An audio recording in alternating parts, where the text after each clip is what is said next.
हाय viewers, तो चलिए शुरू करते हैं ठीक तुम्हारे पीछे का चौथा शेष भाग, जिसका शीर्षक है लकी।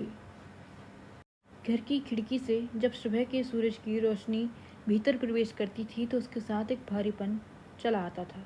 पूरा दिन हम तीनों को एक दूसरे के साथ बिताना होता था। मैं चुप रहता, माँ के कहने में मतलब गायब हो गए थे। पिताजी जब तक घर में रहते सुंदरकांड का पाठ करते रहते। मैं सूरज की रोशनी के भीतर प्रवेश करते ही बाहर निकल आता। आशा मेरी बहन के साथ कभी मिल लेता, कभी कुछ दोस्तों के घर पर अपना लिखना जारी रखता। फिर मैं अंतिमा से मिला। मुलाकात आशा के साथ हुई थी। आशा और अंतिमा दोनों पोइट्री करते थे। आशा उससे पोइट्री सीख रही थी। पहली मुलाकात में अंतिमा और मेरे बीच यह बात हुई। मेरा नाम लकी है, मैंने कहा। उसने जवाब नहीं दिया जैसा दिया। फिर कुछ देर हम दोनों के बीच चुप्पी बनी रही। मैं एक किताब ले गया था, उसे पढ़ता रहा। कुछ देर में उसने कहा, क्या पढ़ रहे हो? आउटसाइडर। ओह, कामू। मैंने पढ़ा है, बहुत सुंदर है। अच्छा, और क्या पढ़ा है आपने? मैंने आपकी भी कुछ कहानियाँ पढ़ी हैं। और और क्या? आपको कैसी लगी? अच्छी है। अभी क्या लिख रहे हैं? मन तो है कि अभी जो हमारे बीच बातचीत चल रही है उसे लिख दूँ। तो लिख दीजिए। फिर मैं चुप हो गया। वह मिट्टी से खेलती रही। उसकी टी शर्ट पर भी मिट्टी के निशान थे। उसने जीन्स को ऊपर की तरफ मोड़ रखा था। वह हमेशा व्यस्त दिखती थी। इतनी व्यस्तता में उसने कब मेरी कहानियाँ पढ़ लीं मुझे नहीं पता चला। मैं उसे काम में बंधा देखता रहा। आप तब तक इस मिट्टी को मथ सकते हैं अगर आप इस वक्त पढ़ नहीं रहे हैं तो। मैं मिट्टी को मथने लगा। मिट्टी को मथते मथते मेरे भीतर पता नहीं क्या हुआ कि मैं उसे बहुत ज़ोर ज़ोर से कूटने लगा। उस मिट्टी को नोचने लगा, फाड़ने लगा। फिर उसे पटक कर मथने लगा। धीरे से मिट्टी को महसूस कीजिए। कुछ देर अपना हाथ मिट्टी में रहने दीजिए। वह मिट्टी खुद बताएगी कि उसे कैसे मथना है। यूँ समझिए कि आप कहानी लिख रहे हैं और मिट्टी कलम है, स्याही है, कागज़ है। वह इतना कहकर फिर कहीं काम से चली गई। मैं मिट्टी को देखता रहा। वह इस वक्त एक विकृत आकार में थी। मैं अपने भीतर की विकृति उसमें देख सकता था। मैंने अपनी आंखें बंद कर लीं। कुछ देर मिट्टी को छुआ पर मन अस्थिर था। वह भाग रहा था, सो मैंने उसे वैसे का वैसा छोड़ दिया। नल में अपने हाथ धोए और बाहर एक पेड़ के नीचे अपनी किताब लेकर पढ़ने लगा। मैं पकड़ा गया हूँ। विक्षिप्तता कैसे किसी कोमल चीज़ के सामने आते ही उभर आती है। अंतिमा ने कुछ पहचान लिया था। मैं अस्त व्यस्त सा पेड़ के नीचे बैठा रहा। मैं पढ़ नहीं पा रहा था। मैंने किताब वापस अपने बैग में रखी और अंतिमा के पास गया। तुमने मुझे कहाँ पकड़ा? मेरे लिखे में, या जिस तरह मैं मिट्टी को रौंद रहा था उसमें? अंतिमा मेरी बहन के साथ चाय पी रही थी। वह मेरा सवाल समझ नहीं पाई। मेरी बहन मुझे आश्चर्य से देखने लगी। क्या हुआ तुम्हें लकी? मेरी बहन ने पूछा। तुम चाय पियोगे? अंतिमा ने कहा। इससे पहले कि मैं कुछ जवाब दूं, अंतिमा उठकर चलने लगी। मैं अंतिमा को देख रहा था। उसने पलटकर कहा, चलो कैंटीन में बैठकर चाय पीते हैं। आशा, मैं आती हूँ। मैं और अंतिमा कैंटीन की तरफ चलने लगे। ज़्यादा दूर नहीं है, कोई बात नहीं, मुझे चलना अच्छा लगता है। मैं कुछ ज़्यादा ही नर्म हो गया था। गिलानी वस। मैं एक बड़ी कंपनी में जॉब करती हूँ। काम खत्म होते ही कुम्हारवाड़ी भाग जाती हूँ। जब तक मिट्टी को छू ना लूँ, उससे खेल ना लूँ, मेरी थकान ही नहीं मिटती। अजीब चमत्कार है इसमें। जब चक्के पर आप अपने हाथ गीले कर लेते हो और धीरे से मिट्टी को छूते हो, मिट्टी अपने आप को समर्पित कर देती है।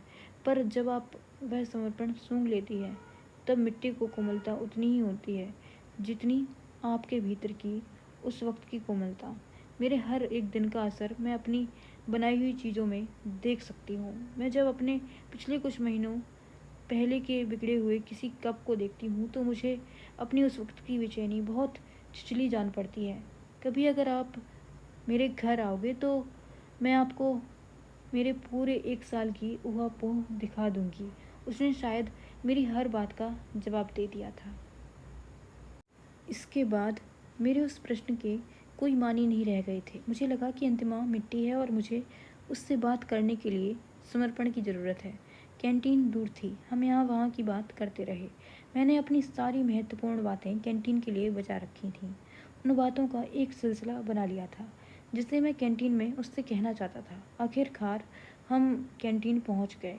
चाय हमारे सामने आ चुकी थी। शाम का वक्त था। पतझड़ का माहौल। टेबल कुर्सियों पर सूखे पत्ते बिखरे पड़े थे। एक काली बिल्ली थी जिसे शायद हम पर शक था, जो अगल बगल मंडरा रही थी। तुम्हारा लेखन बहुत सीधा है। बात को तुम वैसा ही कहते हो जैसे बातें दिखती हैं। तुम उसके दिखने के पीछे के अर्थ में नहीं जाते हो, जो मुझे अच्छा लगता है।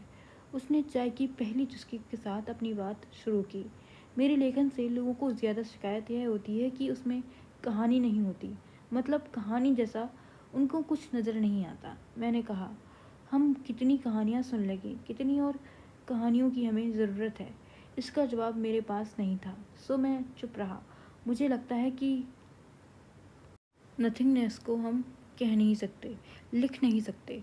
उसे हम कहीं किसी के कृतित्व में महसूस कर लेते हैं बस, और वह नथिंगनेस रह जाती है उस कृतित्व में हमारे साथ। जैसे खालीपन को भरने की मूर्ख कोशिश जब भी हम करते हैं, पर क्या खालीपन को कभी भी भरा जा सकता है?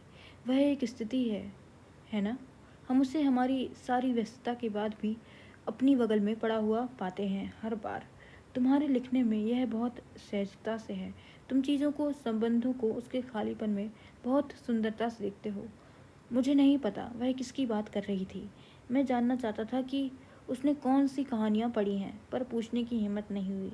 अपने लिखे के बारे में इतना कुछ सुनने की मुझे आदत नहीं है, पर मैंने उसे टोका नहीं। मुझे लगा कि वह मेरे लेखन के सहारे कुछ अपने बारे में बोल रही है, सो मैं सुनता रहा। मेरे पोइट्री के गुरु हैं इकबाल भाई। वह एक लेवल इस्तेमाल करते हैं हर पॉट पर, नथिंग कॉन्सेंट्रेट। मुझे यह बात अच्छी लगती है। अच्छा यह बताओ, तुम अपनी उंगलियों पर इतना वज़न ढोते हुए कैसे लिख सकते हो? मुझे हंसी आ गई। वह मेरी अंगूठियों के बारे में बात कर रही थी। शायद उसका ध्यान उन पर इसलिए गया कि मैं बहुत समय से इन अंगूठियों को उससे छिपाने की कोशिश कर रहा था। यह लंबी कहानी है। वैसे मुझे इनका कोई बोझ नहीं लगता है। अब इनकी मुझे आदत हो गई है, पर लिखते वक्त मैं इन्हें उतार देता हूँ। तभी तुम अब तक बड़े लेखक नहीं बन पाए। कैसे बन जाता बड़ा लेखक? बाजार। शाम थोड़ी से घनी हो गई थी। हल्की ठंडी हवा में उसके बाल माथे पर बार बार सरक आते। वह हर कुछ देर में उन्हें अपने माथे से हटा देती। तुम्हें यह अजीब नहीं लगता? मैंने कहा, जब तुम अपने बहुत निजी क्षण में मिट्टी और तुम्हारे बीच के रिश्ते से कोई पॉट बनाती हो और उसे अचानक बाजार में ले जाकर खड़ा कर दिया जाता है। लोग उसका मूल्यांकन करते हैं और तब पता चलता है कि हमारे बहुत निजी क्षण की उस रिश्ते की कितनी कीमत है। इकबाल भाई इसलिए कुछ पॉट बनाकर तोड़ देते हैं। और आप? मेरे भीतर इतनी क्षमता नहीं है, बिल्कुल नहीं। अब हमें चलना चाहिए। आपकी बहन इंतज़ार कर रही होंगी। मुझे अचानक अपनी महत्वपूर्ण बातें याद हो आईं, जिन्हें मैं कैंटीन के लिए बचा कर रखा हुआ था। मैं कैंटीन से उठने से थोड़ा सहमा, पर हमेशा की तरह मैं उन बातों को जाने दिया। हम वहाँ से चले आए।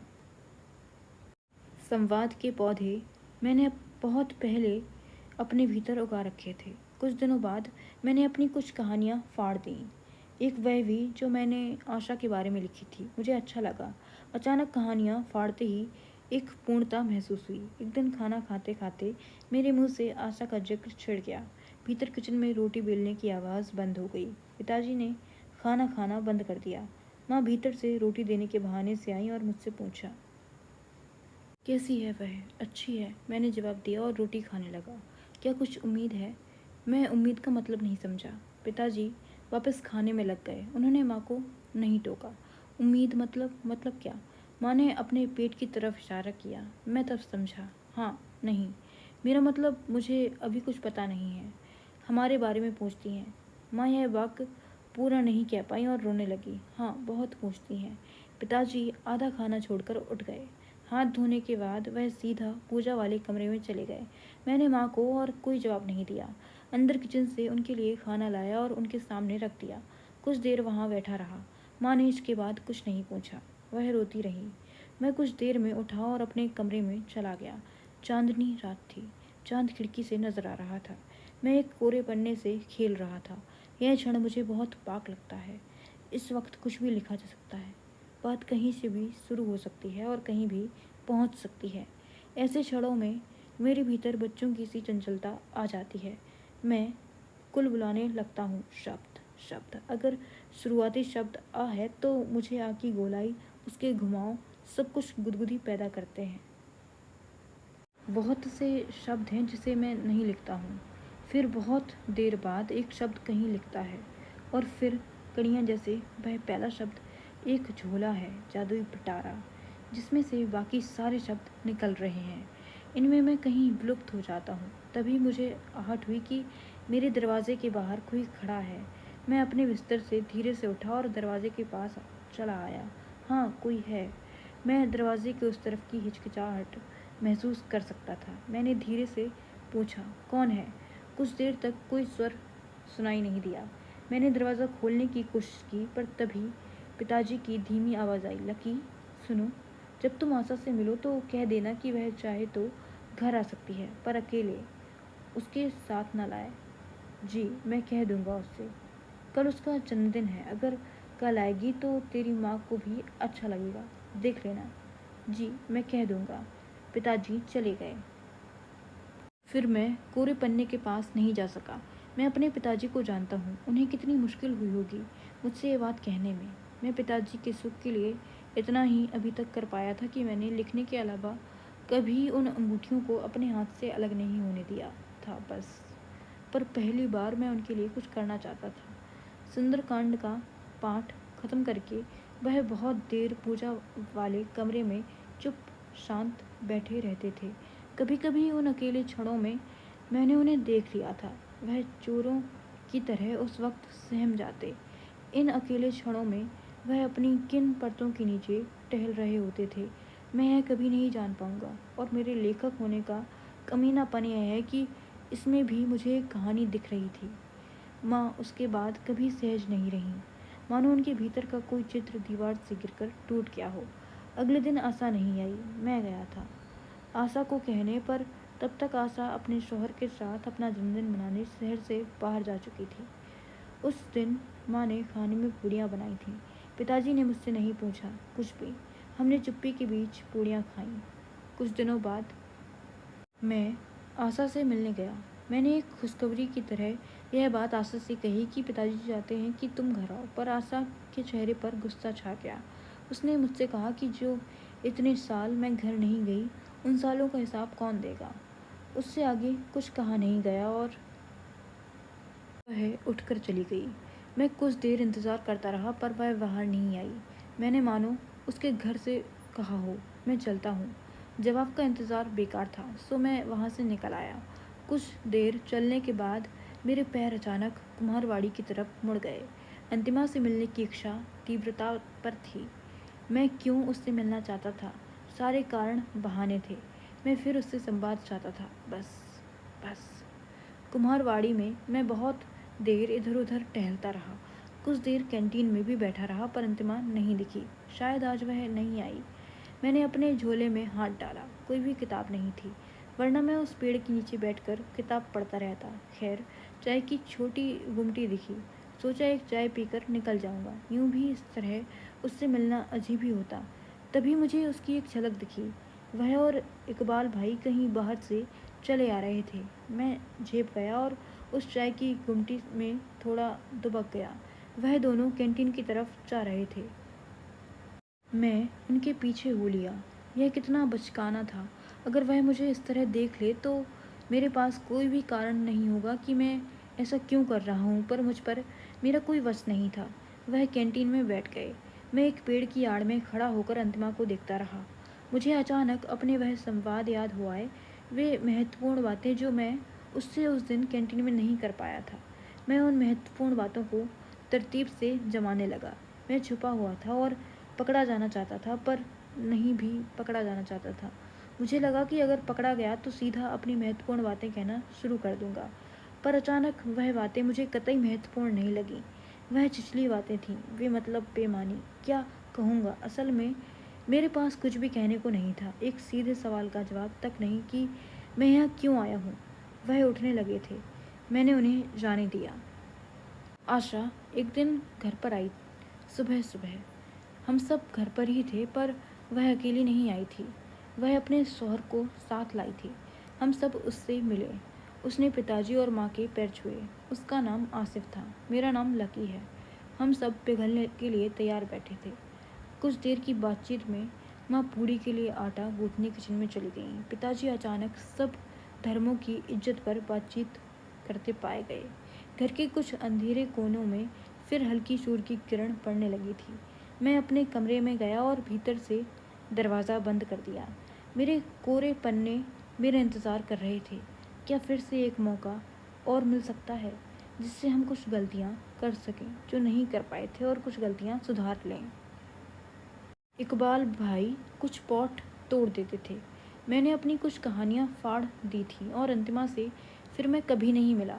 यह सारी बातें एक अंत देती हैं। इसमें एक असहजता है, पर अंत सहज है। कोरे पन्ने के सामने बैठे हुए इस बार अक्षर नहीं, शब्द आया दिमाग में, अंत। मैं फिर आके उतार चढ़ाव महसूस करने लगा। फिर उसके ऊपर की खूबसूरत बिंदी को देखता रहा और खूबसूरत ता की सुंदरता पर मैं मुग्ध हो गया।